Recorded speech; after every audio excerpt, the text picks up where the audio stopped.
اگر آج تم اپنی اصل شخصیت لوگوں کے سامنے لے کر آؤ تو کتنے لوگ ایسے ہیں جو تمہیں قبول کریں گے؟ یارو اسی خوف نے لاکھوں لوگوں کو ایک ایسا چہرہ پہننے پر مجبور کر دیا ہے جو ان لوگوں کا اپنا ہے ہی نہیں۔ ہم ہنستے بھی ہیں، مسکراتے بھی ہیں، لیکن دل سے نہیں مسکراتے۔ ہم جینا چاہتے ہیں، جینے کی کوشش بھی کرتے ہیں، لیکن اپنے لیے نہیں جیتے، اپنی ذات کے لیے نہیں جیتے۔ تو یارو سب سے بڑا نقصان تو یہ ہے کہ ایک دن انسان اپنی ذات کو بھی بھول جاتا ہے کہ اصل میں اس انسان کی جو اپنی پرسنالٹی تھی وہ آخر تھی کیا۔ تو یہی وہ جگہ ہے جہاں قرآن ہمیں اخلاص کی اصل حقیقت بیان کرتا ہے۔ قرآن پاک میں سورۃ کہف کی آیت ہے کہ فمن کان یرجو لقاء ربہ فلیعمل عملا صالحا ولا یشرک بعبادۃ ربہ احدا۔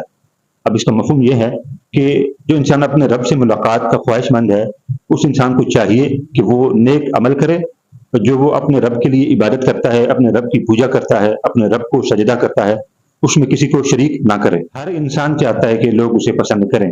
میرے خیال میں اسی لیے انسان آہستہ آہستہ اپنی اصل شخصیت سے، اپنی برادری سے، اپنی پرسنالٹی سے دور ہو جاتا ہے اور اس کو چھپانے کی کوشش کرتا ہے۔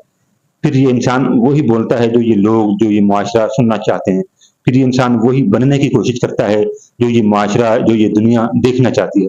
تو یہی انسان ایک دن ایسا بھی آتا ہے کہ اندر سے اپنی ذات کو بھول جاتا ہے، مکمل طور پر ٹوٹ جاتا ہے، بکھر جاتا ہے۔ یارو حدیث شریف موجود ہے، رسول اللہ صلی اللہ علیہ وسلم فرماتے ہیں کہ اعمال کا جو دار و مدار ہے وہ نیتوں پر ہے۔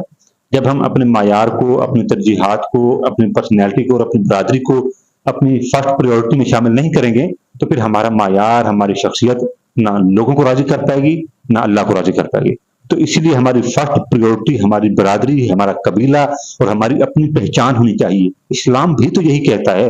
یارو آج کی جو کہانی ہے وہ ہے حضرت بلال حبشی رضی اللہ تعالیٰ عنہ کے بارے میں کہ مکہ کی ایک گرم ریت اور اس پر ایک جلتا ہوا آسمان اور ایک غلام جسے اپنے ایمان کی قیمت ادا کرنی پڑ رہی تھی۔ لوگ تو یہی چاہتے تھے کہ حضرت بلال رضی اللہ تعالیٰ عنہ اپنا ایمان چھپا کے رکھیں، لوگوں سے چھپا لیں اور صرف ایک لفظ بول دیں اور آزاد ہو جائیں۔ جسم بہت بری طرح زخمی ہو چکا تھا لیکن حضرت بلال کا جو دل تھا وہ بہت مضبوط تھا۔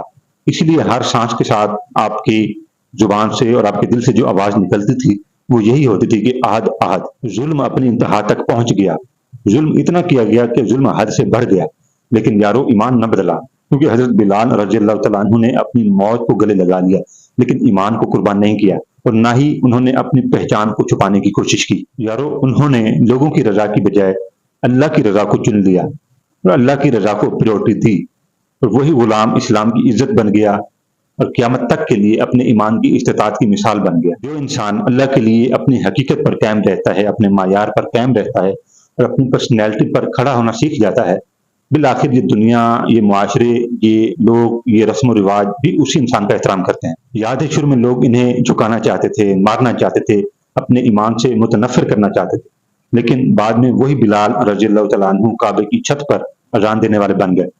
یارو ثابت ہو گیا کہ اصل جو عزت ہوتی ہے، اصل جو انسان کا معیار ہوتا ہے وہ لوگوں سے یا دنیا سے یا ان کے رسم و رواج سے نہیں بنتا، بلکہ اللہ کے ہاں انسان کی عزت ہوتی ہے۔ سائیکالوجی کہتی ہے کہ انسان کو ریجیکشن ہونے کا جو خوف ہوتا ہے وہ انسان کو اپنی اصل شخصیت چھپانے پر مجبور کر دیتا ہے، اور پھر انسان ساری زندگی وہ کردار ادا کرتا رہتا ہے جو حقیقت میں انسان کا اپنا ہوتا ہی نہیں ہے، اور یہی اندرونی بے چینی کی سب سے بڑی وجہ بنتا ہے۔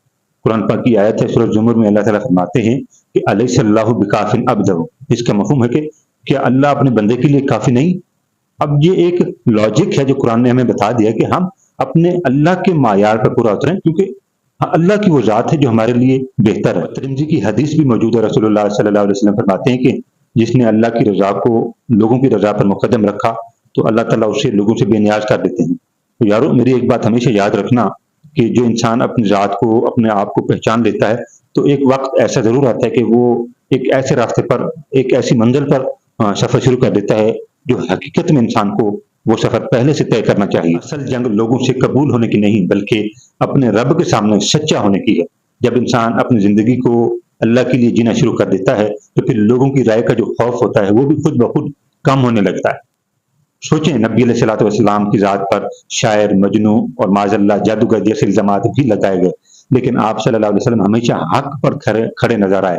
تو یارو یہی تمام انبیاء علیہ السلام کا جو معمول تھا وہ یہی تھا کہ ان پر جتنی تکلیفیں ہوتی، ان کو جتنا بھی ستایا جاتا، یہ اللہ کی رضا پر راضی رہے۔ ذرا اپنے دل سے یہ پوچھیں کہ جو شخصیت، جو معیار آپ لوگوں کو دکھا رہے ہیں اس وقت، کیا وہ واقعی میں آپ خود ہیں؟ سوال یہ نہیں کہ لوگ، یہ معاشرہ، یہ آپ کے بارے میں کیا سوچتے ہیں، کیا رائے قائم کرتے ہیں، بلکہ اصل سوال یہ ہے کہ اللہ آپ کے بارے میں کیا جانتا ہے۔ آتے ہیں پرسنل ٹرانسفارمیشن کی طرف۔ کچھ اصول ہیں جو میں آپ کو بتاؤں گا، اگر آپ نے ان اصولوں کو اپنی زندگی پر لاگو کر لیا تو آپ کے معاشرے کے، آپ کی نجی زندگی کے جو معاملات ہیں وہ بھی حل ہونا شروع ہو جائیں گے۔ اصول نمبر 1، اپنی نیت کو درست کریں۔ آپ جتنے حاجی بن جائیں، جتنے نمازی بن جائیں، جتنے آپ بڑے انٹیلیجنٹ بن جائیں، جب آپ کی نیت درست نہیں ہوگی، کیونکہ اسلام بھی تو یہی کہتا ہے نا، حدیث ہے کہ اعمال کا جو دار و مدار ہے وہ نیتوں پر ہے، کیونکہ نیت کو اسلام نے فرسٹ پریورٹی دی ہے۔ تو آپ اور میں کون ہوتے ہیں نیت کو لاگو نہ کرنے والے؟ تو پہلا جو اصول ہے وہ یہی ہے کہ نیت پر عمل کریں گے، نیت کو درست کریں گے تو آپ کے دوسرے معاملات بھی سارٹ آؤٹ ہوں گے۔ اور دوسرا جو اصول ہے وہ یہ ہے کہ لوگوں کی رائے کو اتنی اہمیت نہیں دینی چاہیے، اللہ کی رضا کو اہمیت دو، پریورٹی دو۔ یہ وہ دو اصول ہیں جو میرے خیال میں ایک معیاری پرسنالٹی بنانے میں آپ کی مدد ضرور کریں گے۔ اور تیسرا جو اصول ہے وہ بڑا ہی زبردست ہے، وہ یہ ہے کہ اپنی اصل شخصیت کو قبول کریں۔ ہم میں سے ہر ایک بندہ دکھاوے میں رہنا چاہتا ہے، لیکن اصل مزہ تو تب ہے نا، امپرومنٹ اس وقت آئے گی جب آپ اپنی اصل شخصیت کو پہچانیں گے۔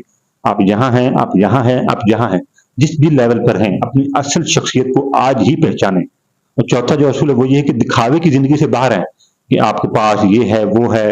یہ دکھاوے کی زندگی انسان کو غفلت میں لے کر جاتی ہے، اور اسلام تو اس کی اجازت نہیں دیتا۔ اور پانچواں اور آخری جو اصول ہے وہ یہ ہے کہ اخلاص کے ساتھ، محبت کے ساتھ معاشرے میں اور لوگوں کے ساتھ اپنا رویہ رکھیں اور اپنی زندگی گزاریں۔ یہ وہ 5 اصول ہیں جو میں نے آپ کو قرآن اور حدیث کی ریسرچ کے مطابق آپ کو میں نے بتائے ہیں۔ بتانے کا مقصد صرف یہ ہے کہ آپ اپنی زندگی پر ایک اسلامی کنسپٹ کے مطابق ایک چینج لے کر آئیں جو اپنی ذاتی اور نجی زندگی کے حوالے سے ہو۔ یارو، مولا علی فرماتے ہیں کہ اخلاص ایک ایسا خزانہ ہے جس کو کوئی چور چاہ کر بھی چوری نہیں کر سکتا۔ آج سوشل میڈیا پر ہزاروں لوگ موجود ہیں جو ہمیں خوش دکھائی دیتے ہیں، خوش نظر آ رہے ہوتے ہیں ویڈیو میں، سوشل میڈیا پر، ریلز پر، لیکن حقیقت میں یہی وہ لوگ ہیں جو اپنی شخصیت کو دکھاوے کے طور پر ایک ایسا کردار ادا کر رہے ہوتے ہیں جو آج کے دور میں لوگ دیکھنا چاہتے ہیں۔ یہ وہ لوگ ہیں جو لوگوں کی مرضی کا کردار ادا کرتے ہیں اور خوش ہونے کا ڈھونگ رچاتے ہیں، لیکن جیسے ہی رات ہوتی ہے یہی وہ لوگ ہیں جو خود سے بھی مطمئن نہیں ہوتے۔